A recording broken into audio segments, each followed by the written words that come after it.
Hi, this is Kevin Page here at the COMTO National Convention in Atlanta, Georgia. I'm here with Raynard W. Hughes from SEPTA. Uh, can you tell us what got you into COMTO?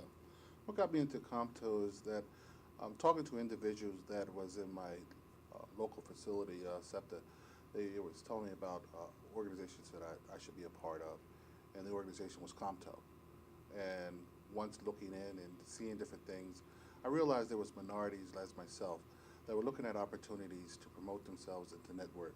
And I found that Compto was a place for me to grow and to learn. Okay. In SEPTA, please tell us more of what SEPTA is. SEPTA, the acronym SEPTA is the Southeastern Pennsylvania Transportation Authority. I've been working there for the last 29 years in various capacities. The present job I have now is a project maintenance manager. Okay. And are you one of few or one of many African Americans that are in that position, or I'm in the organization as a whole?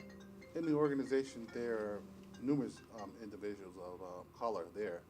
However, in my particular position is unique within itself because I'm out of the financial um, group, and I am the only African American that's doing what I'm doing in my group. So am very creative and very responsive to a lot of issues that provide services to SEPTA. So it allows me to network with a lot of different entities throughout the region. And I get a lot of support from the different managers. But one of the things that is a plus is that when you have an organization like Comto that has individuals that you can tap and go to, and when you sound off to them different scenarios or issues, or you could be an enlightenment to a young individual that is trying to break into the industry of transportation, that's where the rewards come in for me. I've seen you work with the interns around the conference so far this weekend, and it seems like you do have a knack for talking to the young people. What does giving back help you in bringing up SEPTA? Yes, it does. I've been dealing with young people for a long while. As a matter of fact, my first interaction with young people was with SEPTA when I came there in 1985, 86.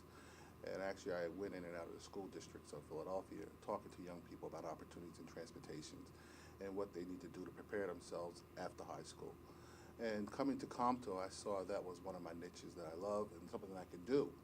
And when I got to Comto and started working around the youth symposium and started dealing with the young people, um, it was something that I like. One of the things with dealing with young people is that um, it's a conversation, and if you can relate to having a conversation and at least stand in your own area that you know you already are the adult, but at the same time, young people want to feel comfortable. They want to feel that they can express themselves, and at the same time, they want to look up to you for directions.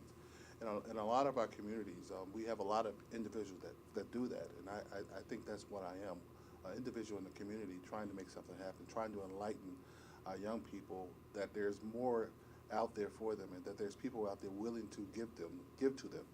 And so that's why I do what I do, and that's why for the last 12 years with Comto, that's what I've been doing, working earnestly with the youth network, more especially the youth symposium.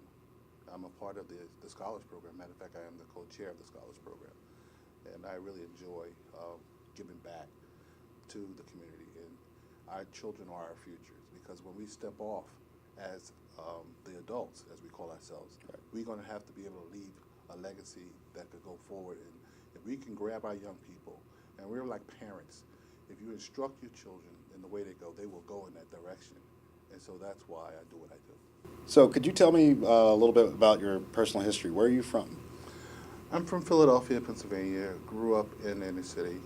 Um, my mother and father, John and Helen, hardworking, everyday people. Um, I am the oldest of five siblings. Um, Grew up in the North Philly area. Went to public school. Um, did the typical thing that most kids would do growing up. But one of the things is that my parents instilled values in my brothers and my sisters. And being the oldest, I had to actually take the lead and set the tone and set the example. Um, when I went off into high school, I went to Dobbins Vocational Technical High School, and at that particular time, they actually had a curriculum in there called basic engineering, machine design, which was a 3-year program. And basically, I went into that program, learning all the facets of engineering and drawing and drafting. And when I graduated, they gave me my first job in industry as a draftsman. Oh. They allowed me the opportunity to work in industry as a draftsman. And from that, I went off into different companies, drawing and doing CAD drawings and doing different things like that. And I've done a little survey work. And once I got an opportunity at SEPTA, it was like history. I started my early training from Dobbins opened doors for me. So we do not have a lot of technical schools that do that anymore. Matter of fact, they're called technical college. So if I was to say what was Dobbins, Dobbins was like a technical college / high school because it gave us those opportunities. The instructors prepped us and got us trained for industry. That's great. Did you go from hand drawing, drafting to CAD? I went from hand drawing, drafting. They introduced us to CAD, and on my own, I started learning CAD. I'll always take different type of courses and different things to enhance whatever level I was at in whatever I was doing. I went to college, started at community, didn't finish, but I always would go to different seminars and different classes to enhance what I'm doing now, so that I can make myself better. Can you tell me where that initiative to make yourself better, like you said, comes from? To take extra courses, to learn things that have not been prescribed for you to learn? I would say that it came from the early age of my mother and father always instructing us to always not being afraid of trying new things and showing initiative.